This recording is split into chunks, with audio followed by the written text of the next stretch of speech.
আসসালামু আলাইকুম guys, welcome back to my another interesting blog. আজকের ব্লগে আমি চলে আসলাম ময়মনসিংহে এবং এই মুহূর্তে আমি একটা সরিষা ক্ষেতে আছি এবং ময়মনসিংহের অলিতে গলিতে আজকে কি রয়েছে তার সব করে আপনাদেরকে দেখানোর চেষ্টা করবো। সো ময়মনসিংহের সৌন্দর্যমণ্ডিত জায়গাগুলো দেখতে হলে আজকের ব্লগের সাথে থাকুন। লেটস গো গাইস, আজকের ব্লগে আমি ময়মনসিংহের ত্রিশাল উপজেলার অলিতে গলিতে হাঁটবো এবং কি রয়েছে তা আপনাদেরকে দেখানোর চেষ্টা করব। আমার সাথে ছিল আমার ফ্রেন্ডরা এবং আমি রাস্তায় হাঁটতেছি এবং আশেপাশে যা কিছু রয়েছে আজকের ব্লগে আমি সবকটি দেখানোর চেষ্টা করছি। আপনারা দেখুন কত সুন্দর বড়ে গাছ এবং আমের বকুল, মূলত আমের বকুলও চলে আসছে এই আম গাছগুলোতে এবং যতই সামনে যায় গাইস একদম প্রত্যন্ত গ্রাম এটি এবং গ্রামের যে আবহাওয়া ওই আবহাওয়াটাই আমি এখানে এসে ফিল করতে পারি। গাইস, এই যে দেখুন সাইকেল নিয়ে কত সুন্দর খেলনার জিনিস বিক্রি করছে। মূলত আমি চট্টগ্রাম থেকে এই ময়মনসিংহে এসে এসব জিনিস দেখছি এবং রাস্তার অলিতে গলিতে হাঁটছি। গাইস, সত্যি এটা আমার কাছে কেমন লাগছে। কিছু দূর হাঁটার পর দেখি খুব সুন্দর এবং চমৎকার একটা সরিষা ক্ষেত। সো ওই জায়গায় আমরা একটু থামলাম এবং সরিষা ক্ষেতের সৌন্দর্য উপভোগ করলাম।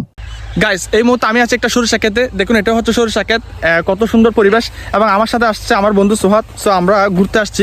বন্ধু, তোমার অনুভূতি কি একটু যদি বলতে? অনেক ফিল, সো গুড। এরপরে আমার সাথে আমরা আরো 2-3 জন আসছি। সো আমি প্রত্যেকের অনুভূতি আপনাদেরকে দেখানোর চেষ্টা করব। বেসিক্যালি আমরা বিকালের দিকে একটু বের হই এবং এই সুন্দর ভিউগুলো দেখার চেষ্টা করি।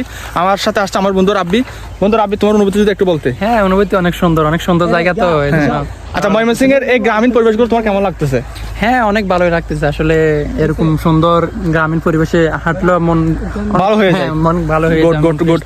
ইন ফিউচার তুমি অন্য কাউকে নিয়ে আসবে এটা আশা করি। এবং আমার বন্ধু এই মুহূর্তে ক্যামেরা নিয়ে ব্যস্ত হয়ে গেছে। দেখুন সে হচ্ছে আমাদের পার্মানেন্ট ক্যামেরাম্যান। বন্ধু, তোমার এই যে ক্যামেরা করতেছো বা এই ভিউগুলো তোমার কেমন লাগতেছে যদি একটু বলতে? কি আর বলবো, আসলাম ভিউ দেখতে, ক্যামেরা নিয়ে ধরাই দিছে পুরো। ও আচ্ছা, হ্যাঁ, আসলে ক্যামেরাম্যান পার্মানেন্ট ক্যামেরাম্যান একজন লাগে, না হয় সবাই ছবি তুলবে কেমনে। সো গাইস, আমি আপনাদেরকে আরো সুন্দর জিনিস দেখাবো আজকের ব্লগে। আমার ব্লগের সাথে থাকুন। গাইস, এটি হচ্ছে ত্রিশাল দারুল উলুম মাদ্রাসার গেট এবং এটা হচ্ছে লাল শাক ক্ষেত। মূলত আমাদের চট্টগ্রামে এটা লাল শাক বলি। এভাবে একের পর এক প্রাকৃতিক দৃশ্য দেখতে দেখতে আমি সামনের দিকে হাঁটছি এবং এক পর্যায়ে দেখি অনেক বড় একটা বিল। আর এই বিলটা দেখার পর সত্যি আমার নিজের গ্রামের কত আমার মনে পড়ে গেল। গাইস, এই মুহূর্তে আমি রাস্তায় হাঁটতেছি এবং দেখুন কত বড় বিল। এটি মূলত ময়মনসিংহের ত্রিশাল জায়গায় একদম গ্রামীণ পরিবেশে আমি হাঁটাচলা করতেছি একটা রাস্তায়। গাড়ি আসতেছে।